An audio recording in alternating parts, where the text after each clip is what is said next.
Bem-vindos a mais um episódio do podcast Mauro Rauch, de Inteligência, Conexão e Estratégia. E hoje nós vamos falar sobre um tema que impacta diretamente na vida dos servidores públicos e dos municípios aqui do Vale do Taquari, de todo o estado e, por que não, de todo o país, né? Vamos falar um pouco sobre os RPPS, né? Uma expressão que talvez nem todos conheçam, que são os regimes próprios de previdência social. E aqui, talvez até para simplificar, né, Ederson e Marcela, aqui, nós estamos falando daquela previdência municipal, né? Às vezes numa linguagem até mais popular, digamos, o nosso INSS do município, né, que cuida ali da vida do servidor público municipal. E de forma objetiva, né, o RPPS ele é o Fundo de Aposentadorias e Pensões mantidos pelas contribuições dos servidores, mas também pelas contribuições do município e exatamente para os servidores concursados. É muito importante também esse destaque, né? Os servidores que ocupam cargo em comissão já há alguns anos não têm mais como integrarem, né, o regime próprio de previdência e sim são vinculados ao regime geral de previdência social do INSS. E um sistema que exige planejamento, responsabilidade técnica, decisões bem fundamentadas e principalmente capacitação permanente dos seus gestores e das pessoas que atuam no dia a dia deste regime próprio de previdência. Como garantir a sustentabilidade atuarial? Quais são os riscos, né, que a gente tem à frente de uma gestão que muitas vezes pode não ter aí o mesmo rigor técnico, os impactos que isso pode ter tanto para o município quanto para os benefícios dos servidores? E qual é o papel, né, dos gestores, dos conselheiros, dos comitês de investimento neste processo? Bom, e para este debate, nós nos reunimos aqui diferentes olhares, estamos aqui diante de um gestor de RPPS aqui de Lajeado, que é o Ederson Vinck, né, que vive o dia a dia dessa operação previdenciária, e temos também conosco aqui a advogada Marcela Stirmer-Malman, né, advogada especialista em direito previdenciário, mas com uma atuação muito forte na defesa dos interesses dos servidores públicos municipais e do Estado, especialmente aqui no Vale do Taquari, mas em todo o Estado do Rio Grande do Sul. E para começar um pouco desse nosso bate-papo aqui com a Marcela e com o Ederson, né? Ederson, a gente sabe que aí com a emenda 103 de 2019, né, foram trazidas aí inúmeras alterações, né, tanto no regime geral da União quanto dos estados, mas principalmente impactando também nos regimes próprios nos municípios. Como é que está essa situação hoje? Você que está aqui à frente do RPPS de Lajeado, mas sem dúvida, né, acompanha aí o movimento dos RPPS no estado e no país. Como é que está hoje? Já houve adequação dos municípios à nova legislação, a novas regras constitucionais, ou isso ainda está andando a passos lentos? Como é que você está vendo isso? Bom dia, seja bem-vindo. Primeiramente, bom dia, Mauro, bom dia, Marcela. Agradeço o convite. É sempre desafiador falar de RPPS, mas também é sempre muito importante a gente ter espaço para falar sobre isso, né? A gente acaba sendo, assim, engolido pela rotina e a gente acaba tendo poucos espaços para falar de forma honesta e transparente sobre a RPPS. Quando se tenta falar sobre a RPPS, sobre previdência de um modo geral, né? Porque a gente não podemos esquecer que a RPPS a gente está falando de um braço da Seguridade Social que quando se fala sobre isso no país acaba sempre caindo para um lugar ou de política, ou de um olhar que não fica voltado para o longo prazo, é sempre todo mundo olhando para o seu umbigo, né? E acaba sendo um dificultador falar sobre isso. Ninguém quer falar sobre. Então, quando a gente tem um espaço que nem esse, e com pessoas que nem Mauro, te conheço de longa data já, Marcela, assim, também tenho um respeito e uma admiração muito grande, porque é importante ter profissionais que atuam com um olhar muito responsável para esse assunto. Então, assim, me sinto muito engrandecido com o convite. Obrigado. E respondendo a sua pergunta, sim, né, assim, a emenda constitucional 103 de 2019, ela trouxe, assim, mudanças drásticas, assim, né, importantíssimas, e pela primeira vez, porque todas as mudanças que tiveram na legislação ao longo dos anos, sempre valeu União, Estados, Municípios, União, Estados, Municípios. E a emenda constitucional, pela primeira vez, ela traz ela dá deliberalidade para os municípios olharem para si, olharem para o seu passivo atuarial, para a sua realidade e dizerem, né, bom, eu posso ir até determinado ponto, a minha reforma pode ser dessa forma. Então, não foi imposta a algumas coisas. Algumas coisas vieram como obrigação e todo mundo teve que fazer o dever de casa, né? Principalmente com relação ali à concessão, né? O que poderia ser pago com Os os tipos de benefício, né? Ali alinhou isso, então o município, né, na mesma hora já fez a adequação, a questão também da previdência complementar, enfim, tem coisas obrigatórias que os municípios obviamente não fizeram de cara, porque a realidade dos municípios no país, cada município tem uma realidade muito diferente da outra. A gente vive num lugar numa realidade muito privilegiada, assim, fico muito feliz de estar, assim, frente a um RPPS que desde o início sempre teve um olhar muito voltado para a gestão, para a responsabilidade e para o longo prazo. Então, assim, mas quando a gente for pensar assim, bom, e aquilo que ele que se deixou, né? Deixou para os municípios fazerem o tema de casa. Eu busquei ontem ainda, inclusive, a informação mais atualizada, porque saiu o índice de situação previdenciária agora de 2025, metade dos municípios fez algum tipo de adequação, uma reforma, ou uma ampla ou uma parcial, que seja uma parcial em algumas regras, só metade fez, né? Ou seja, metade dos municípios Metade ainda está que como tem antes da emenda isso mesmo. constitucional. Metade dos RPPS ainda está como antes e ainda, assim, não aproveitou essa oportunidade ainda. Porque a gente não sabe como vai ser, a gente não sabe o futuro, né? Então a gente não sabe se daqui a pouco não possa vir alguma coisa imposta de cima para baixo e os municípios tenham que se adequar, porque, né, pela primeira vez foi dado esse espaço, né? Mas como foi dado, por que não fazer? Por que não olhar e não discutir isso? E a gente entra naquela seara que eu comecei falando no início, que é um assunto que as pessoas não têm, né, tem muito receio de encarar e de falar de forma transparente, que eu acho que a gente tá aí para Eu isso. tenho uma pergunta que eu tô louco para fazer para ti, mas eu vou deixar o Marcelo falar primeiro, porque está conectado com aquilo que eu penso. Mas, Marcela, sob a perspectiva de você que está, digamos, do outro lado, né? Olhando a perspectiva da efetivação dos direitos, da preservação dos direitos, da proteção do servidor, esta questão da emenda e da não realização dos ajustes, para você como advogada, mas também para o servidor, também gera uma certa esquizofrenia, porque afinal de contas você vai em Lajeado, a coisa é de um jeito, Estrela de outro, Arroio do Meio de outro. Como é que é isso? Como é que é lidar com essa questão?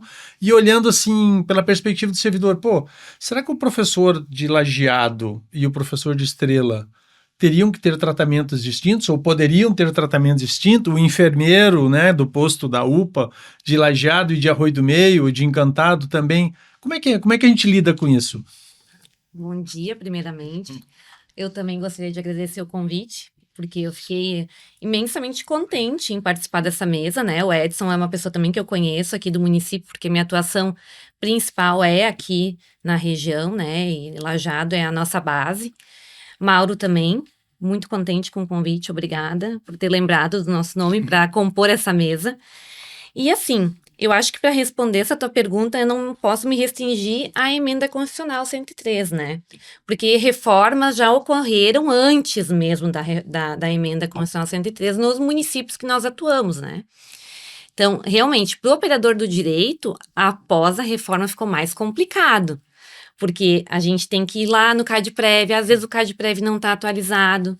Então, não está de acordo com o que está vigorando atualmente naquele ente, né?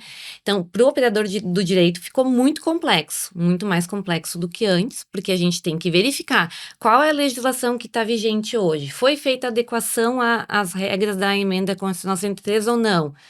Então, é uma insegurança para o profissional e para o servidor, com certeza gera essa questão de, por que no município vizinho, que é só atravessar uma ponte, é de um jeito, e aqui não? Por que aqui não foi adequado?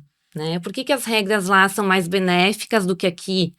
Por que eu tive que pagar um pedágio e aquele outro servidor não teve que pagar? Né? Por que eu tenho que permanecer no cargo 5 anos e o município vizinho não exige isso daquele servidor. Então, para nós, os entraves hoje realmente são muito maiores. Então, é o que eu percebo com relação a essa reforma. A gente não tem não uniformizou, né? Ela trouxe essa maior flexibilidade para os municípios, mas muitos não adequaram a sua realidade à reforma da emenda 103, né? Isso acaba também tendo uma repercussão, digamos assim, vou buscar uma expressão que não é muito comum, mas que a gente no dia a dia diz, uma repercussão maluca no próprio Poder Judiciário, se a gente for Com pensar certeza. na medida em que você vai, né, buscar um direito de 2 professores. Imagine, eu sempre gosto do exemplo extremo, né? Você tem irmãos gêmeos, né, passaram no mesmo concurso para o mesmo cargo, no mesmo dia, só que um numa cidade e o outro na outra. E aí você tem regras de concessão de direitos distintas. Como a gente explica isso? Com certeza, e a gente não tem, na minha visão técnica, a gente não tem um judiciário ainda preparado para todos esses regimes, né? Porque antes a gente concentrava discussões previdenciárias basicamente no federal, né? Na Justiça Federal. Então lá nós levávamos essas demandas. A Justiça Estadual, eu vejo que ainda está engatinhando com relação às questões previdenciárias. Então, é muito complicado eu levar para um juiz de uma comarca pequena diferentes realidades de municípios vizinhos. Então, cada município tem uma regulamentação. Realmente, existe um entrave jurídico muito grande, que vai ter que ser enfrentado, e aí vem a qualificação técnica, né? Então, não só daquele que provoca o judiciário, mas também do próprio poder judiciário. Sim. Mas eu vou voltar e agora eu preciso te fazer a pergunta que eu tinha guardado aqui. Porque aí quando você traz a informação que nós estamos falando, 50% dos municípios não fizeram reformas e muitas reformas talvez fossem até necessárias, né? Porque uma coisa é, tu diz assim, os municípios podem, mas o campo da discricionariedade aqui do poder fazer, muitas vezes não está conectado diretamente com a necessidade do fazer, porque se você tiver déficit lá no RPPS, né, você precisa fazer os ajustes necessários para que isso se adeque. A política local, ela atrapalha nessa discussão das reformas. E a sociedade? A sociedade tem compreendido a importância deste debate, dessa discussão, porque, afinal das contas, são parte dos tributos dos munícipes que também, digamos assim, suportam essa questão das contribuições para o sistema? Eu penso que essa é uma pergunta bem complexa, tá? Porque essa questão tanto do ente ou quanto da população, eu penso que pouco se fala sobre isso. Talvez se a gente abrisse mais o debate, a gente conseguiria ter uma real noção do que a sociedade pensa sobre isso. Porque quando a gente apresenta e daí, como tu falou ali, né, assim, a gente tem essa questão de poder legislar sobre, mas para mim, quem diz que precisa de reforma não é o tamanho do passivo atuarial. Ou seja, se a gente tem um passivo atuarial, a gente tem a necessidade de rever alguma coisa, né? Assim, para mim isso é fato. E é o tamanho desse passivo atuarial também que vai te dizer o tamanho da reforma que tu precisa fazer. Não adianta a gente querer dizer assim, vamos levar para a sociedade, dizer assim, temos um passivo atuarial X, precisamos sair reforma. Porque daí eu acho que a gente começa a inflamar uma discussão que não acrescenta. Eu penso que a gente sempre tem que tratar isso com muita transparência. Então, assim, temos... Daí eu trago a nossa realidade, assim, né? Sempre se teve um olhar para o RPPS técnico, desde a sua criação. Sempre teve um olhar com muita responsabilidade, muito técnico, tanto é que, né, para as escolhas das diretorias, sempre na própria lei já se colocou a questão do nível superior, né, nas áreas específicas, para poder fazer a gestão. Quando surge a portaria 1467 em 2022, trazendo a obrigatoriedade das certidões profissionais para os fundos, Lajeado já saiu na frente, já foi certificar todos os diretores, já foi certificar os conselhos, já foi certificar os comitês de investimento, o comitê de investimentos. Então, assim, eu sempre vejo ali internamente, eu sempre vi um olhar responsável. sobre isso. Da sociedade, eu penso que é importante trazer esse assunto para que ela tenha conhecimento e um conhecimento através de informação sem a gente entrar num campo de estar prejudicando ou não o servidor. É número. Para mim, números não mentem. Porque, no fim das contas, quem paga, assim, quando há um passivo atuarial, quem paga essa conta é toda a população. Mas isso Né? tem um cuidado, né, Anderson? E aqui a minha pergunta ela é capciosa e é perigosa até, para a gente não confundir direito com privilégio, né? Exato. Porque às vezes também a sociedade tende, né, a achar que numa situação de passivo atuarial, hipoteticamente, né, alguém de forma deturpada, né, trazer uma informação de qualidade ruim e daqui a pouco passar a impressão que o servidor que está ali prestando um serviço de qualidade, com eficiência, possa não ser titular de direito, mas sim que ele estaria ali numa posição de privilégio. Então, acho que isso também é importante, a forma como esse debate é trazido, me parece. Perfeito, né? Eu acho ótimo trazer esse teu comentário, porque assim, ó, se em algum momento da história o benefício foi um privilégio, tanto é que nós, né, historicamente ali, temos períodos onde as pessoas se aposentaram sem contribuir. Sim. Aí a gente está falando de privilégio. Mas isso não existe mais, né? Então, assim, isso tem que ficar muito claro sempre. Porque essa não é a realidade hoje.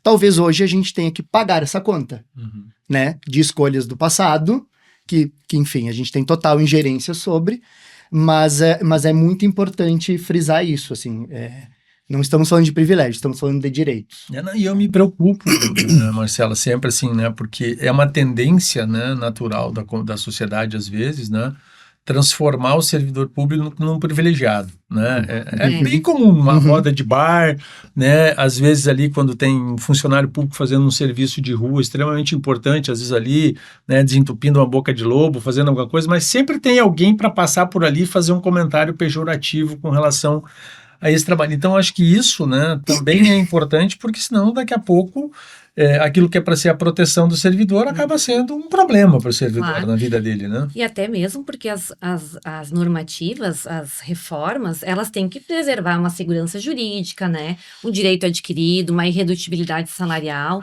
Então, o plano de carreira tem que ser observado. A gente não existe um direito adquirido a um plano de carreira, mas a gente tem que preservar algumas vantagens que esse servidor percebeu durante toda ela, né? Então, é importante, só que o que acontece? Eu vejo, na minha visão, eu atuo com um contingente muito grande, professores, por exemplo, né? É a maior categoria dentro do ente. Então, querendo ou não, o passivo é maior, ele que gera uma despesa maior. Querendo ou não, da forma como a sociedade recebe as informações de um passivo, refletem também tornam esse servidor o algoz, né? Ele que é o responsável pelo déficit, não necessariamente a má gestão. Então, isso que a gente teria que cuidar também na hora de fazer um pré-julgamento, né? E a gente vê que a população não interage, ela não participa dos processos e muitas vezes, né? E chega no fim, existe um rombo, quem é que é o culpado? A gente tem que sempre achar o culpado para aquele problema, né? Sim. Não necessariamente ser o servidor que está ali prestando seu serviço de qualidade, porque ele é exigido isso também, sob pena de responder a um processo administrativo. Então, mais ou menos isso que eu verifico, assim, do outro lado, né? Eu sou suspeito de falar, assim, eu sou um defensor muito, assim, eu defendo com muito afinco, assim, o serviço público de qualidade, né? Assim como eu defendo o RPPS, também penso que ele, para o servidor, ele é um ganho. Ele é um ganho enorme. Claro. Eu só vejo vantagens em termos de um RPPS e um RPPS cada vez mais fortalecido. Que é importante que a gente tenha esse olhar também para o RPPS, né? De fortalecimento. Daí é engajamento, é engajar servidor, é engajar conselho, é engajar comitê, é engajar a população também, porque o retorno de um servidor fortalecido vem em serviço público de qualidade. Até para o seguinte, né, eu não sei a realidade de Lajeado, mas se a gente for pensar nos municípios um pouco menores, difícil uma família que não tem um servidor público. Sim, né? Com certeza. Então, ninguém melhor para que a própria família saber da realidade daquela pessoa, né? Sim, exato. Mas nessa mesma perspectiva, assim, hoje eu estava vendo aqui alguns números, né? O Rio Grande do Sul hoje, dos 497 municípios, salvo engano, 331 municípios têm RPPS, e dos 5.591 municípios brasileiros, mais de 3.000 hoje têm RPPS. Não consegui ali apurar detalhadamente se todos estão ativos, né? Desses números hoje da tua relação, sei que você deve participar aí muito dos eventos da GIP, da BIPEM, da NEBREM, que são as grandes entidades, né, representativas. Qual é a situação que a gente verifica hoje desses municípios do ponto de vista financeiro e atuarial? A realidade da maior parte desses municípios, ela é ruim, ela é boa? Como é que você enxerga isso? Tem um dado curioso que eu fiquei sabendo semana passada, que quando a gente fala em saúde financeira e atuarial dos RPPS, salvo engano, 3% dos RPPS do país inteiro tem superávit atuarial. São pouquíssimos. Os demais, todos têm déficit atuarial. E quando a gente pensa, né, nisso, com 97% com déficit, 50% só foram falar sobre a reforma, é pouco. Né? Pouco, assim. E a gente pode ir além, a gente pode falar assim, ok, tem a questão da saúde financeira e atuarial, e tem a questão do olhar voltado para a gestão. E daí a gente pensa também assim, bom, e desses municípios, quais deles estão, de fato, preocupados na sustentabilidade desses fundos, né? Daí também tem dados, assim, que daí a gente pode aprofundar na questão do pró-gestão, né? Das certificações profissionais, enfim, que também é um desafio, principalmente para os municípios menos estruturados, né? Mas podemos avançar nisso também quando a gente for olhar a questão do olhar voltado para a gestão e para o longo prazo nos RPPS. Não é a realidade da grande maioria dos municípios. E Marcela, quando você lá pelo lado do servidor, né, olhando lá pela questão sindical, associativa, enfim, do servidor, olha para esse número, né, que 97% dos RPPS são, em tese, se não deficitários financeiros, são deficitários atuariais. Isso chega a preocupar no sentido de que possa-se ter aí no futuro um processo de novas reformas, de fragilização dos direitos, ou até mesmo, né, e a emenda 103 trouxe um pouco no bojo da sua essência a ideia de extinguir muitos, ou se não quase todos os RPPS, e que, na minha opinião, isso é uma supressão de direitos, né? A gente estaria privando o servidor que acreditou e que apostou e que às vezes contribuiu lá por 15, 20, 25 anos, e de repente extingue o RPPS, transfere as contribuições para o INSS e o benefício passa a ser concedido pelo INSS. É preocupante? Como é que você vê, como é que o servidor está enxergando isso pela perspectiva? Quando você conversa com o servidor, como é que ele enxerga essa dinâmica ou ele não está sabendo disso? O servidor, na minha perspectiva, ele praticamente não vê isso. Ele busca o benefício que é melhor para ele. Ele vai dizer que ele tem um direito a receber aquele valor integral, ele não aceita uma proporcionalidade. Então, eu vejo que o olhar do servidor não está focado nessa preocupação. Realmente, eu, como operadora do direito, eu tenho uma preocupação, porque existe, talvez, um plano de recuperação desses fundos, né? Pelo que eu apurei, 57 bilhões é o passivo dos fundos no Brasil inteiro. Então, a gente realmente traz essa preocupação de extinção, daí retorno de todos esses servidores para o regime geral, que realmente eles perderiam, porque eles têm um teto hoje, né, de 8.157, acho que hoje está o teto da Previdência Social, enquanto no regime próprio, eles têm uma possibilidade de se aposentar, ter um benefício com o teto, os proventos, né, sim, deles. Os mais antigos, sim, inclusive pela paridade. Isso, integralidade e paridade. Então, são benefícios que a categoria, com o passar dos anos, implementou, né, tem esse direito adquirido e que, se houvesse extinção, eles perderiam. Então, realmente, eu vejo uma preocupação, porque tem muitos municípios que não querem, talvez, instituir um regime complementar de previdência, que seria uma alternativa, né? Uma contribuição ali até o teto da Previdência, e o complementar, o servidor opta em aderir ou não. Então, que seria talvez uma redução de riscos. Mas daí cabe ao gestor mais do que a mim verificar essa possibilidade, né? Mas eu vejo que permeia muito a questão política, né? A gente vê que essas decisões, elas vão muito mais para o campo político, se é um ambiente saudável para se discutir ou não. Sim. Complementando, se tu me permite complementar a Marcela, a gente não tem que cuidar para não confundir o passivo atuarial com a insustentabilidade do fundo, Sim. né? Porque se a gente for olhar para esse dado, que 97% tem passivo, a gente também tem que entender que é natural ele ter um passivo atuarial, né? A gente vamos pegar o nosso exemplo. Nascemos em 1º de agosto de 2016. Nascemos com 1.900 servidores que estão se aposentando, que contribuíram a vida inteira para o INSS. Então, assim, tem muitas variáveis que correspondem a esse passivo atuarial. Em função disso, a gente tem um plano de amortização de um passivo atuarial, que faz com que mostra, inclusive, vamos pegar de novo a nossa realidade, né? O nosso passivo atuarial hoje faz com que nós tenhamos uma alíquota patronal total de 21,80% de RPPS, né? Até pouco tempo atrás, e a gente tem agora uma questão transitória ali, é menos do que o INSS. É menos que se nós fôssemos seletistas contribuindo para o INSS, ou até mesmo estatutários contribuindo para o INSS, a nossa alíquota ainda é menor. Ainda tem vantagem, inclusive, para o município. Além das vantagens que a doutora Marcela falou, que é a questão, assim, eu posso te falar assim, afirmar com toda certeza de todos os benefícios que eu olho, os benefícios do IPPS sempre são melhores que os benefícios do INSS. Sim. Sempre são melhores para o servidor. Tem a questão também, no meu grupo, né, a possibilidade de acumular 2 aposentadorias. Exatamente, eu não poderia fazer isso. Então, isso é uma coisa que os servidores também não entendem. Porque quando é instituído, então existem regras, né? Eu tenho que permanecer 5 anos no cargo para possibilitar a implementação de requisitos a uma aposentadoria. Eles não entendem isso. Mas eu já estava prestes a me aposentar, agora vou ter que ficar mais 5 anos.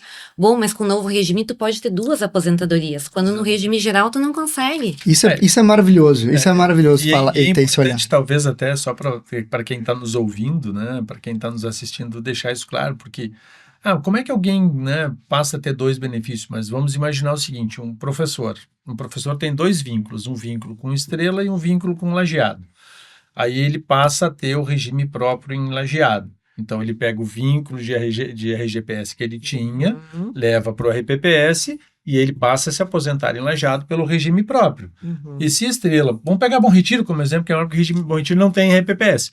E lá, no outro vínculo, ele vai se aposentar pelo INSS. Então, ele teria 2 aposentadorias. Se ele permanecesse no INSS em lajeado e no INSS em Bom Retiro, ele teria que juntar as contribuições e se ela passasse do teto, ele ficaria limitado ao teto e teria só um benefício. Então, acho que é isso que vocês estão tentando explicar. Eu trago mais uma situação. Uma pessoa que tem um contrato concomitante, 2 municípios no regime geral, que eram empregados públicos, houve a transformação no curso do contrato de trabalho de um dos regimes, né? Lajeado implementou o regime próprio. Eu posso fracionar esse tempo, eu posso permanecer no regime geral com o tempo do outro município e para aquele que instituiu o regime jurídico único após, eu posso levar esse tempo fracionado. Então, eu possibilito 2 aposentadorias, né? Neste caso. E um servidor, uma professora, pode ter 3 aposentadorias. Sim, 2 em regimes próprios e uma em regime geral. Onde que isso é permitido, né? Sim. No regime geral, a gente não tem essa possibilidade. É muito importante, doutora Marcela, falar sobre isso, assim, porque assim como provavelmente eles te procuram e buscam essas orientações, a gente, enquanto unidade gestora, eu sempre falo, assim, porque a gente tem situações onde as pessoas ficam insatisfeitas. Esse é um dos primeiros pontos que a gente sempre frisa. Assim, graças ao IPPS, tu tá tendo a possibilidade de ter uma segunda aposentadoria. Com certeza. Né? E outra, a gente vai sempre te orientar naquilo que é possível, legal, e a melhor possibilidade para ti. Porque, no fim das contas, nós somos colegas também. Né? A gente tá ali enquanto unidade gestora, obviamente com um olhar de muita responsabilidade, mas também somos colegas das pessoas que estão indo ali. Então, assim, a gente sempre tenta auxiliar ao máximo, assim, principalmente nessa questão, quando tem dúvida ou quando se acha injustiçado com alguma coisa. Obviamente, sempre dizendo assim, ó, tu tem todo o direito de procurar, né, sempre a questão de judicializar, se for se entender necessário, mas nós estamos aqui, enquanto colegas, assim, para realmente te dar a melhor orientação e para que tome a melhor decisão, né? Porque também é uma decisão difícil parar, Sim. né? Eu vou aproveitar aqui para a gente dar uma recirculada para outros temas, mas eu costumo fazer palestras para entidades associativas, sindicais de servidores, né? E é muito recorrente, né? Geralmente eu faço uma brincadeira quando eu estou lá num sindicato de um município, né, falando com servidores. E a gente sabe que, principalmente nos municípios menores, né, os salários não são salários tão elevados, então são pessoas que vivem ali, especialmente os serviços gerais, o pessoal que trabalha nessa parte de manutenção, limpeza, tem remunerações um pouco menores. E a gente geralmente faz uma brincadeira, né, diz assim, olha, quanto dinheiro você tem no banco, Ederson? Não, eu não tenho dinheiro no banco. Não, eu sei que você tem dinheiro no banco, você está escondendo o dinheiro da sua esposa, eu sei que você tem dinheiro no banco. Não, mas eu não tenho. Né? E aí eu digo, mas quantas vezes você vai lá na agência bancária do banco que você tem conta todo mês? Vou 1, 2, 3, né? Você provavelmente tem um consignado lá no banco, né? Você vai lá pagar suas contas, mas no banco que você tem dinheiro guardado, você não vai, né? Você, não, mas eu só tenho conta nesse banco, eu não vou no outro banco. Eu digo, não, você tem sim um banco. E talvez o banco mais importante da sua vida, que é o seu RPPS. E às vezes você pergunta, você sabe onde é que é o endereço do seu RPPS? Você sabe onde é que fica a sala do seu RPPS? Você sabe quem é que é o gestor do seu RPPS? Porque o gestor, né, o espaço lá do RPPS, porque é aquele cara, ele é o gerente do teu banco. É ele que decide aonde o teu dinheiro vai ser aplicado, é ele que decide se tu vai ter direito ou não vai ter direito ao benefício, é ele que decide lá se eles vão implantar uma política de crédito consignado, que a gente estava falando mais cedo aqui. É lá. E se você não sabe onde é, você sabe quem são os gestores? Você já se perguntou se o Ederson tem certificação, tem qualificação para estar lá administrando, né, o ativo que está lá de todos os servidores? Então, eu percebo isto nas palestras, nos lugares que eu tenho visitado, que o servidor está um pouco distante do RPPS, ou seja, ele sabe pouco quando não sabe sequer o endereço, ele não sabe o telefone, ele não sabe quanto dinheiro tem lá, né, nos investimentos. Isso é uma realidade? Você percebe que isso é uma realidade ainda? Na maior parte, talvez lá já tenha uma particularidade, mas você acha que isso ainda pode ser uma realidade para os servidores? Eu penso que sim, eu penso que é uma realidade, eu vejo de uma forma geral, tá? Mas, obviamente, eu não posso deixar de voltar a olhar para cá, para a minha realidade. A gente sempre faz questão de, por exemplo, assim, a gente faria, em vez de fazer uma prestação de contas no ano, a gente faz 2 prestações de contas no ano. Porque, além de divulgar mensalmente a questão do nosso patrimônio, quanto temos de patrimônio? Qual está sendo a nossa rentabilidade? Onde estamos investindo? Então, assim, a gente faz questão de mostrar, apesar de a gente ver que a grande maioria não tem interesse, né, assim, mas eu acho que isso, para mim, assim, eu penso que isso é uma decisão da unidade gestora que está ali nos alicerces da gente, assim, a transparência. A gente faz questão de noticiar, inclusive quando não tem notícia boa. Porque às vezes não tem notícia boa. Às vezes a rentabilidade não está boa.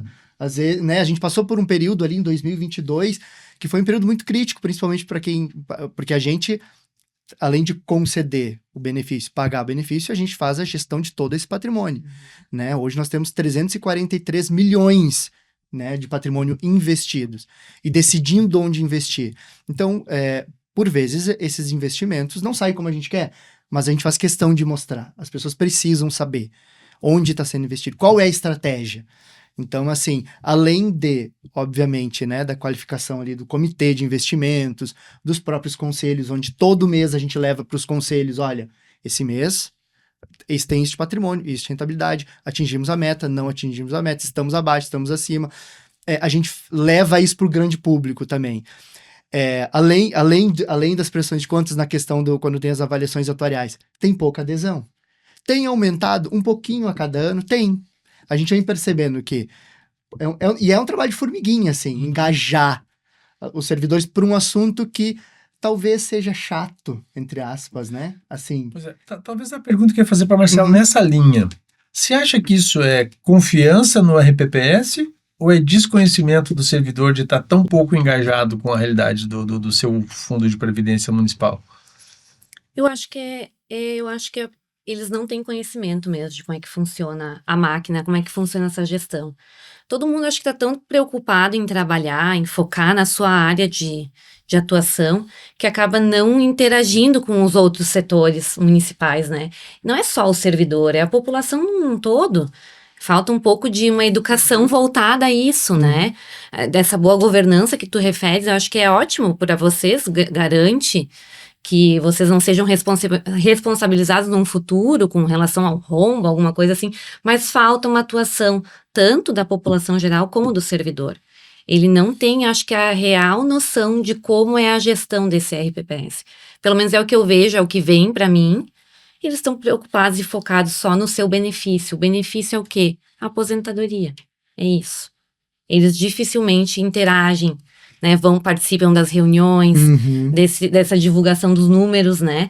Tem mobilizações quando a gente vê que vai a aprovação, vai a votação, um projeto de reforma no plano de carreira. Isso sim, tem adesão. Mas não propriamente da gestão do fundo. Mas isso me parece que é um pouco desafiador, né? Se a gente pensar, né, de que, considerando que está ali, né, e está tão perto, e está ali o futuro, né, daquela pessoa, da família, né, dos seus dependentes, e eu acredito até, e assim, nós, né, Ederson, nós não estamos aqui falando de Lajeado, nós estamos falando de RPPS em geral, você está trazendo a experiência de Lajeado como teu contexto real, mas o que a gente percebe, assim, eu participo praticamente de todos os grandes eventos, né, da BIPEM, da NEPREM, por exemplo, e quando você conversa com os gestores nesses eventos, né, você percebe que, assim, tem muitos problemas, tem muitos desafios, né, e tem muitos direitos ali que não se sabe se no futuro vão ser assegurados, e a impressão que fica, e eu vou dizer não só do servidor, do próprio gestor que está ali no curso, né, é que parece que não tem muito o que fazer, que é isso mesmo, e eu não sei, e isso me preocupa, assim, porque há essa aparente, né, e eu não vou ter a ousadia aqui de afirmar, mas essa aparente, eu vou tentando procurar a palavra aqui, mas essa incapacidade de achar que tem solução para o problema é que a coisa continua desse jeito, como se o município depois fosse cobrir o buraco, ou, né, ou que daqui a pouco vai extinguir o RPS. Não sei, eu ainda tenho esta percepção, né, embora eu veja uma mudança, né, nos grandes eventos, o público que comparece, né, mas ainda me causa, assim, uma certa perplexidade, como às vezes até gestores ainda tratam com uma certa displicência, às vezes, talvez, dos problemas. É por isso que a Previdência está do jeito que está no país, né? Porque, assim, de uma maneira geral, as pessoas parece que desistem, né? Assim, e olha, assim, vamos para perto da gente, assim, quantas pessoas nos dizem assim, eu não vou conseguir me aposentar. Eu tenho certeza que quando chegar a minha vez eu não vou conseguir aposentar. Assim, enquanto gestor, eu acredito muito no RPPS. Se eu não acreditasse, eu não estaria ali defendendo como defendo, assim. Eu acredito na Previdência, na nossa, assim, agora é IPPS, eu acredito no IPPS. Mas eu vejo que, quando se fala em Previdência de um modo geral, as pessoas estão desacreditadas. Tem motivos para isso? Tem. A gente faz pouco tempo a gente se deparou diante de um escândalo que deixou todo mundo perplexo, né? Que é inadmissível, né? Podemos trazer isso. Isso acontece não só em INSS, acontece em regimes próprios também, né? Acontece isso. Eu tenho essa ideia desde a faculdade. Todo mundo dizia, quando fazia cadeira de direito previdenciário, o INSS vai quebrar. Daqui a pouco não vai mais ter, a gente não vai mais ter demanda, sabe? Porque o déficit é muito alto. Então, acho que essa é a visão que internalizou nas pessoas. Só que o INSS a União injeta valores, né? Então, o repasse é maior. Nos RPPS, eu acho que acho que talvez vem da questão da qualificação dos gestores mesmo, porque tu talvez tenha essa visão de planejamento a longo prazo, mas os municípios menores têm um quadro de 100 e poucos servidores, daí está indicado ali um gestor, é um cargo de confiança, talvez é uma indicação política, ele não tem a qualificação técnica, ele vai querer se livrar, ele vai jogar um pouco mais para frente, né? Então talvez nem saiba o que tem que fazer. Acho que é mais grave do que isso. Às vezes não é má fé. Não. É incapacidade, né? Eu ia usar incompetência, mas eu vou usar aqui incapacidade, não só física dele. ou psicológica, mas incapacidade técnica de conseguir resolver o problema. E é o sistema inteiro, né? Porque falta um assessor jurídico competente, falta um gestor que saiba aplicar essa receita, né? Saiba gerir realmente o capital. Isso. Então, acho que é mais ou menos por aí. Sabe que a grande maioria dos RPPS não tem unidade gestora própria, com dedicação exclusiva, que nem nós temos aqui. Então, às vezes, é aquele servidor que está lá na Secretaria da Fazenda, assim, sobrecarregado, ou enfim, qualquer outra secretaria. Quando sobra um tempinho, ele vai olhar as demandas da RPPS. Quando sobra um tempinho, vai ver se as obrigações estão sendo entregues dentro do prazo. Então, assim, e essa é a grande realidade. Né? E que nem não é nem por má fé, não é isso. É porque realmente, às vezes, não tem nem a capacidade técnica para isso. Não tem suporte. Exatamente. Já que nós estamos falando um pouco de certificação, de qualificação, eu vou pedir aqui talvez pro Ederson, que vive mais o dia a dia, talvez até fazer uma explicação um pouco mais detalhada para quem está nos ouvindo, para quem está nos assistindo. Então, hoje a gente tem, em termos de certificação, né, a gente certifica o gestor, depois se puder explicar para a gente um pouquinho quem é o gestor, né, você certifica o comitê de investimentos e você também certifica conselheiros, né, conselho de administração, conselho fiscal. Dá para você dar uma panorâmica para a gente, assim, explicando um pouquinho qual é a diferença desses papéis, o que é o gestor, o que é o comitê, o que são os conselhos? Sim. Essa exigência das certificações, eu penso que veio como um grande ganho para os RPPS, assim, apesar de verificar na prática que acaba sendo uma dificuldade para a maioria dos municípios que não tem muita estrutura, né? A gente aqui, enquanto RPPS, desde que então se iniciou ali, já se qualificou os diretores da unidade gestora, no sentido de qualificação técnica mesmo, né? E quando veio ali a portaria 1467, então, trazendo essa questão da certificação, bom, então não vamos pensar na possibilidade de prorrogação de prazo, que foi que de fato depois a gente viu acontecer, mas de cara a gente já vamos qualificar os nossos, então assim, nós temos na nossa estrutura ali o diretor-geral, a diretora previdenciária e a diretora hoje financeira, que é a gestora dos nossos investimentos.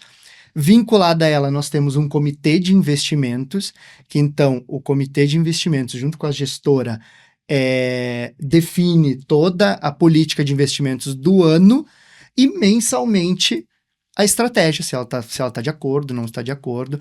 Mas para isso a gente certificou, já então, para se adequar, já foi além quando surgiu a Lei 1467. Já qualificou todo o comitê de investimentos, certificou profissionalmente todo o comitê e os diretores da unidade gestora. Porque foi bem na troca de unidade gestora ali em junho de 22. Então, para assumir os cargos, já tinha que ter a qualificação profissional. Daí, a partir disso, voltamos a olhar para os conselhos. Então, assim, os nossos conselhos são eleitos, temos a eleição, temos a parte que é eleita e a parte que é indicada do Poder Executivo. Então, a partir da eleição do novo conselho, já lá em 2022, metade dos conselhos a gente já pediu, e daí, assim, daí entra aquele trabalho de, assim, ó, somos colegas, isso aqui precisa funcionar. É difícil. A gente acabou de fazer a prova. Tem que estudar. A gente coloca um curso à disposição, mas depende muito do teu empenho, né? Enquanto servidor ali. E daí a gente viu que a gente temos servidores muito engajados, que abraçaram a causa e não, vamos fazer. Então, assim, o comitê 100% se qualificou, os conselhos, a maioria, tanto do Conselho de Administração quanto do Conselho Fiscal, também foi fazer a prova, passou, difícil, sim, foi, mas agora agora em 2025 também tivemos a troca da unidade gestora e da eleição dos conselhos, já tivemos, assim, eu fiquei muito feliz porque a gente abre, o município abre para os servidores quem tem interesse em participar, para saber quem está afim, para conhecer o quadro das pessoas que querem participar, e a gente teve muito, assim, mais pessoas do que da outra vez, interessadas e dispostas a fazer a prova, porque é importante a gente ter essa qualificação dentro dos conselhos também. E agora pessoas que, então tem pessoas que fizeram a prova e que não participam, não foram eleitas, mas estão qualificadas. Eu ia exatamente aproveitar isso, né? Eu acho que Marcela, que tem aí uma relação direta, né, com o servidor, às vezes com as entidades associativas, da importância, né, de mesmo aquele servidor que ainda não integra a gestão, nem o comitê, nem o conselho, mas que dali na frente possa ter o interesse em vir a participar do processo, que já faça os cursos, né? Que já se qualifique, que certifique, no mínimo que seja, para poder ir numa reunião de discussão, de apresentação de resultados. Olha, mas quando eu fiz o curso lá, eu vi que tal meta tinha que ser cumprida, vocês não cumpriram. Como é que a gente vai resolver isso? Porque, no fim das contas, né, o gestor, né, na grande maioria dos casos, na quase totalidade dos casos, também é um servidor. Ele não vai estar lá com o propósito de prejudicar o regime que no futuro ele mesmo, né, vai depender para ter sua aposentadoria, sua pensão, enfim, seu benefício. Acho que esse é um papel também importante, né, Marcela, que vocês que estão ali no contato do dia a dia de esclarecer a importância de participar desse processo de certificação. Com certeza, eu acho que é uma coisa que permeia as nossas conversas, né? A gente sempre tenta alertar o servidor, pelo menos que nos procura, de que é importante a qualificação, é importante essa fiscalização, né? Não só criticar, não só levar o que está ruim, o que pode melhorar, né? Como eu posso auxiliar nesse processo. Acho que com certeza faz parte do processo democrático, né? E para a saúde do município é muito importante. Não, e até se os conselhos, né, hoje que são representados por processo eleitoral, né, parte da representação do conselho, nada melhor, né, de quem sabe ali na frente, quando a gestão estabelecer lá a abertura do processo eleitoral, já coloque como condição, olha, para ser conselheiro, você já tem que estar certificado, né? Porque aí tu já tem, porque o conselho toma posse e tem que deliberar. Isso. Né? Tu não tem tempo, às vezes, de certificar, né? Também os sindicatos poderiam ser mais atuantes nesse sentido, né? Sim, sim. De levar isso para os seus associados. Porque a gente, aqui, pelo menos na nossa região, a gente tem sindicatos atuantes, né, das categorias. Eu acho que caberia também fazer esse trabalho junto ao sindicato para que levasse representantes, né, para que houvesse esse controle maior até das entidades, né? Perfeito. Porque a gente precisa olhar para o EPPS para o longo prazo. Isso precisa continuar independente da unidade gestora, dos conselhos. Tem que, né, assim, isso tem que ser, isso tem que ter uma continuidade. E as trocas que acontecem, né, de 3 em 3 anos, elas têm que ter o menor impacto possível. Sim. Né? Daí a gente entra no progestão. Exatamente. Daí a gente entra na importância de aderir ao progestão. Porque isso a gente vê na prática. Né, a adesão a essa certificação, a essa profissionalização. Então a gente vê, e é justamente no intuito, é com esse olhar de longo prazo. É num olhar de minimizar ao máximo os impactos de uma troca de gestão, de uma troca de conselho, de uma troca de comitê, independente da gestão, independente de quem está no governo. Sim. O EPPS ele precisa seguir tem que ser fluido e tem ele que pertence ao servidor. Ele pertence ao servidor. E é importante, né? A gente vai, né? Daqui a pouco nós vamos falar aqui da, né, Estrela ontem, né, fez aí a alteração lá, a adequação da sua lei à emenda. E quando a gente olha hoje, né, para a expectativa, né, da aquisição dos direitos, né, dos benefícios, nós estamos falando de benefícios para a mulher de no mínimo 30 anos de contribuição, do homem pelo menos 35 anos de contribuição, ou seja, se nós pensarmos em gestões que não se repetissem, por exemplo, né, nós estamos falando de 10 ciclos de gestores até que alguém adquira um direito. Né? O homem, praticamente 12 ciclos de gestão. Quantas pessoas tu teria que ter qualificadas no âmbito do município de Lajeado? E aí vamos pensar em municípios pequenos, né, como Sério e Fazenda Vila Nova, que já tem um grupo bem menor de servidores, então ali vai ser até meio que normal, que muitos vão ter que se repetir, porque você não tem uma estrutura grande o suficiente para fazer. Mas veja como é importante que muitas pessoas estejam qualificadas, certificadas e preparadas para essas funções todas, porque são elas que vão cuidar do seu próprio patrimônio. Quer dizer, meio que né, vamos dizer, imaginamos que eu tivesse um recurso hoje e quisesse aplicar na Bolsa de Valores, eu não estou preparado para fazer isso, porque eu não conheço sobre Bolsa de Valores. Então, como é que eu vou me sentar em cima de um ativo de 543 milhões, que você mencionou aqui, para cuidar desses 543 milhões se eu não tenho pessoas e equipes capacitadas para cuidar desse dinheiro? É mais ou menos essa mesma lógica, não é isso? E a gente pega um exemplo bem recente, né? O caso do Rio de Janeiro, com a questão do Banco Master, né? A gente está falando de milhões. Quase um bilhão de reais só no pré-rio. Exatamente. Ou seja, tu não recupera mais esse dinheiro. Olha como é importante a gente ter pessoas qualificadas para tomada de decisão. Para tomada de decisão, gente. Porque isso impacta a vida de milhares de pessoas que dependem, que estão contando com isso para aposentadoria. Então, assim, como é importante a gente ter esse olhar profissional. Né? Só para a gente aqui, né? Às vezes a gente vê o Brasil, né? Os grandes países, obviamente, a gente fala sempre já de bilhões, trilhões, né? Mas se a gente pensar o tamanho do problema lá do Rio de Janeiro, é 2 vezes o valor que você tem na economia para bancar os benefícios de todos os servidores aqui. Exato. É disso que nós estamos falando. É isso. Ou seja, o que se perdeu lá, daria para pegar 2 vezes o que você administra aqui. Essa é a real dimensão que às vezes a gente não percebe. Né? E isso, talvez as pessoas, para o servidor também, quando a gente começa, e quando a gente pensa e fala sobre qualificação, as pessoas têm uma noção da grandeza disso. Então, de fato, é preciso que elas cada vez mais se qualifiquem. Né? Eu não estou preparado agora para entrar num conselho, num comitê, ou na própria direção ali da unidade gestora, mas é importante eu já ir me qualificando, já ir me inteirando do assunto, porque talvez no primeiro momento eu não se sinta seguro, mas no segundo sim. Sim. Né? E vou pegar aqui, que eu gosto dos números para chamar a atenção das pessoas.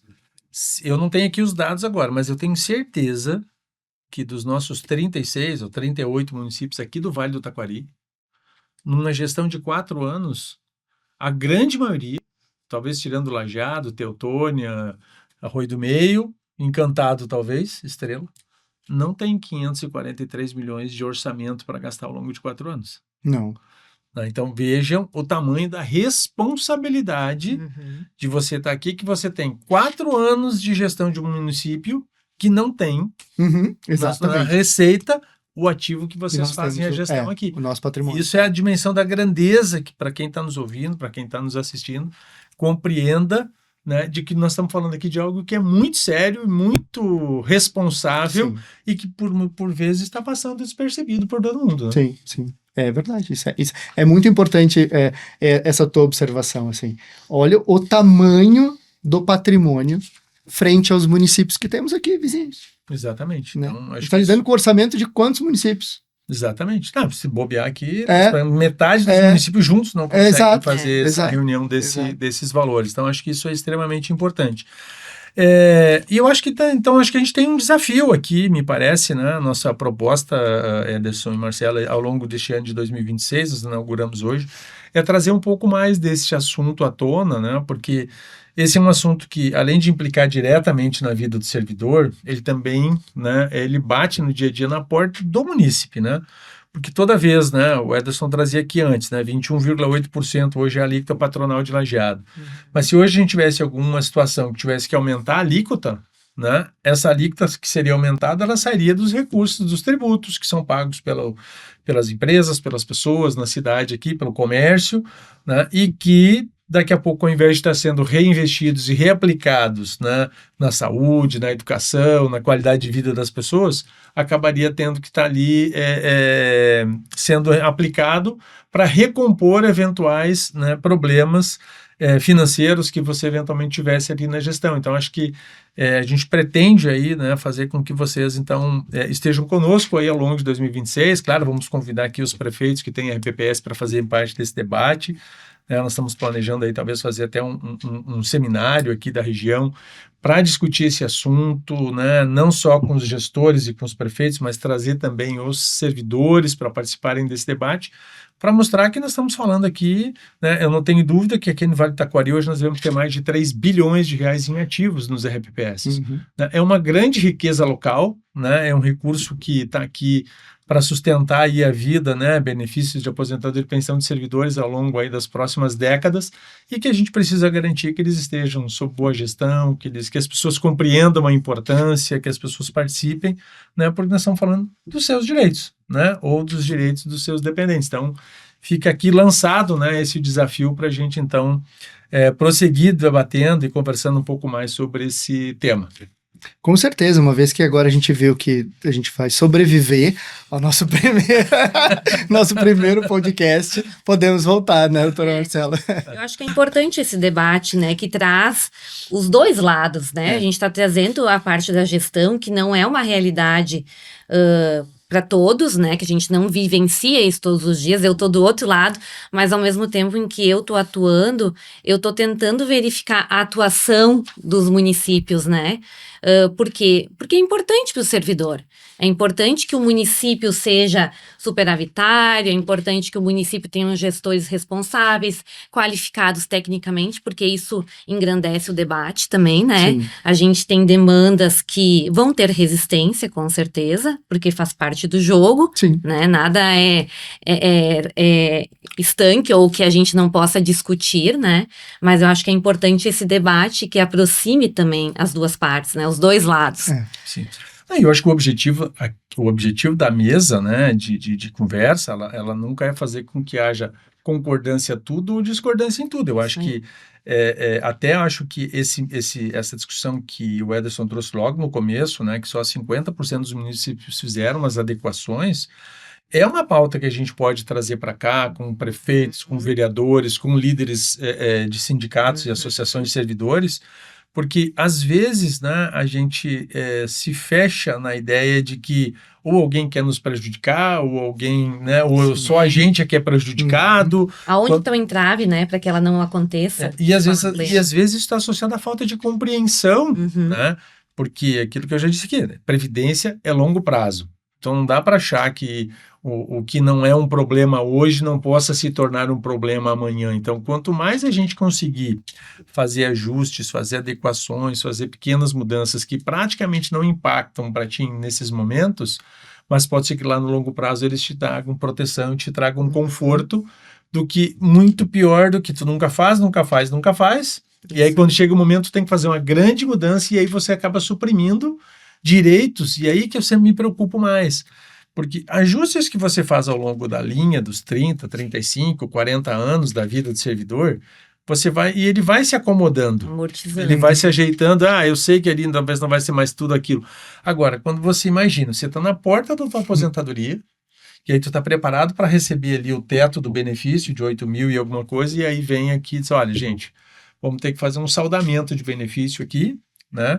Só vai dar para pagar 5 e o resto só Deus sabe se um dia vamos poder recuperar. Ou vamos ter que ingressar na justiça, o doutor Marcelo vai ter que ir à justiça para achar um responsável para fazer essa complementação de benefício. Então, isso também é importante que as pessoas percebam, né? Que pequenos impactos ao longo da vida previdenciária são menos traumáticos do que uma grande mudança no fim da linha, né? E são necessárias. Eu acho que falta isso também. Essa participação que a gente fala reflete nisso.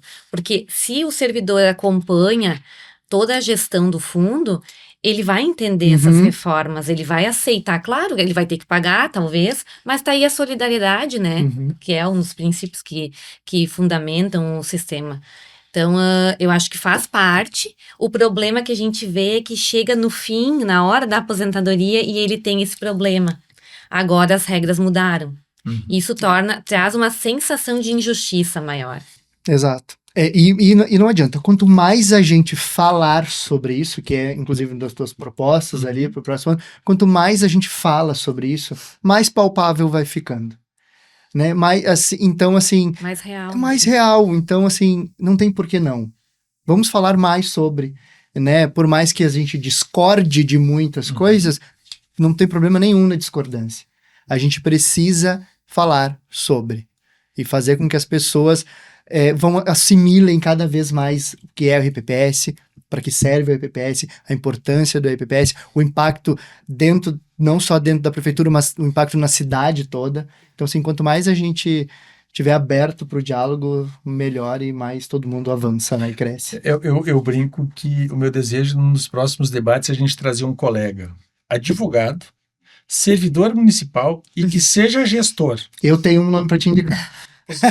Este vai ser o melhor, eu diria que ele é o melhor personagem, porque ele vai estar sentado lá no lugar da doutora Marcela, vai estar sentado aqui na tua posição, mas também vai estar se posicionando como servidor. Como é que você convive consigo mesmo, né? Quando você pensa nesta relação, né?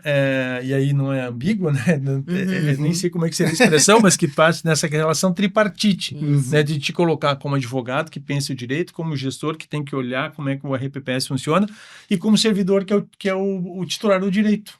Maravilhoso. Eu tenho um nome, vou te indicar depois em off, eu já te mando no WhatsApp. Vamos trazê-lo para esse debate. Mas, gente, eu queria aqui primeiro agradecer, né, pela presença, pela participação conosco. Agora eu vou abrir aqui em respeito aqui à ordem, né, pelas mulheres, a doutora Marcela, para que faça as suas considerações finais. Depois já passo para o Ederson para a gente, então, né, finalizando este bate-papo, esse podcast, a gente possa aí, né, já ensaiar novas conversas, novos debates ao longo de 2026. Bom, então, reiterando tudo que a gente já falou até aqui, né? Eu acho que essa aproximação tanto do RPPS quanto do servidor é importantíssima, a gente tem que ter esses debates, realmente. A história nos mostra que o RPPS realmente foi instituído como uma proteção ao servidor, né? Para que se garantisse uma integralidade, paridade, direitos adquiridos, um plano de carreira que fosse observado. Então, o RPPS, ele veio e ele permanece como uma garantia de estabilidade financeira, de uma aposentadoria benéfica, né? E que mantém os padrões que ele vem percebendo durante a vida pública dele, o período em que ele laborou. Então, acho que é uma garantia que tem que ser preservada e o servidor tem que estar muito mais atuante, muito mais fiscalizador desse sistema para que ele permaneça saudável, né? E haja uma longevidade do sistema. Ederson, também obrigado, né, por esse bate-papo, né, pela simplicidade, inclusive, como você trouxe os assuntos da gestão do RPPS. Eu acho que isso é importante, né, essa capacidade de poder comunicar de forma clara e objetiva, né, porque não é um tema simples, né, não é um tema fácil, mas eu tenho certeza aí que nossos ouvintes, nossos espectadores, eu espero aqui que a gente alcance, né, todos os RPPS aqui do Vale do Taquari para que todos possam, né, perceber um pouco do debate que nós fizemos aqui, das discussões que a gente tem pela frente e que estejam acompanhando a gente sobre esse tema que eu reputo tão importante. Mas, mais uma vez, obrigado e para as tuas considerações finais. Nossa, eu que agradeço o convite, Mauro. É um prazer estar aqui contigo, doutora Marcela. Assim, eu acho importantíssimo termos esse espaço. Nem sempre a gente vai concordar com tudo, um com o outro, mas ter um espaço de respeito, de diálogo, principalmente de construção. Porque como a doutora Marcela falou antes, né, nada é estático. É uma eterna construção. Então, assim, a gente poder utilizar desse espaço, e ainda mais nesse formato onde a gente consegue expandir, né? Então, assim, espero realmente que isso chegue nos RPPS aqui da região, quiçá do estado, né? Mas agradeço muito, assim, poder estar participando aqui com vocês e aprendi muito. Foi muito enriquecedor. Bom, muito obrigado. Eu também, né, apesar de toda a experiência que a gente tem, é sempre importante, né? Essa troca de experiência e de conhecimento que faz com que a gente aprenda, né, cada vez mais e sem dúvida, a parte da gestão de RPPS é algo que me interessa muito e que bom que agora temos esse canal de um dia ir lá, conhecer um pouco melhor, entender um pouco dessa vivência do dia a dia. Então, fico muito grato, doutora Marcela, Ederson, pela presença. Quero aproveitar aqui, né, fazer aqui o nosso merchandise também, né, daqueles que estão nos assistindo, que integram RPPS ou que são servidores municipais. né? A Faculdade Anaspes, né, da qual o nosso instituto, o IFDE, é o polo aqui no estado do Rio Grande do Sul, é uma das 4 certificadoras nacionais, né, para servidores de RPPS. Então, fazemos certificação de gestores, certificação de comitês de investimento e também certificamos os conselhos de administração e conselho fiscal. Então, todos aqueles que tiverem interesse, nos procurem, consultem, verifiquem, conheçam nossa grade curricular, os professores e acharem que temos condições de atender a sua demanda, né? Nos procurem em ifde.com.br, que vai ser um prazer atendê-los, ou em @ifdeoficial. Chegamos ao fim, então, de mais um episódio do podcast Mauro Rauch, de Inteligência, Conexão e Estratégia. Hoje a gente conversou bastante aqui e deu para perceber, né? Que ficou claro, talvez, aqui para todos, né, que o RPPS ele não é só um fundo previdenciário, ele é uma política, né, de proteção social do servidor, é uma política importante, né, para garantir, né, aposentadorias e pensões, né, para os nossos servidores municipais, né? Ele é um instrumento de responsabilidade intergeracional, que exige conhecimento técnico, decisões bem fundamentadas, mas principalmente de compromisso, né? Compromisso com o servidor, mas também compromisso com o município, consequentemente compromisso com você, cidadão, né? Que com seus tributos contribui para que essas entidades de previdência possam garantir a proteção aos servidores públicos municipais.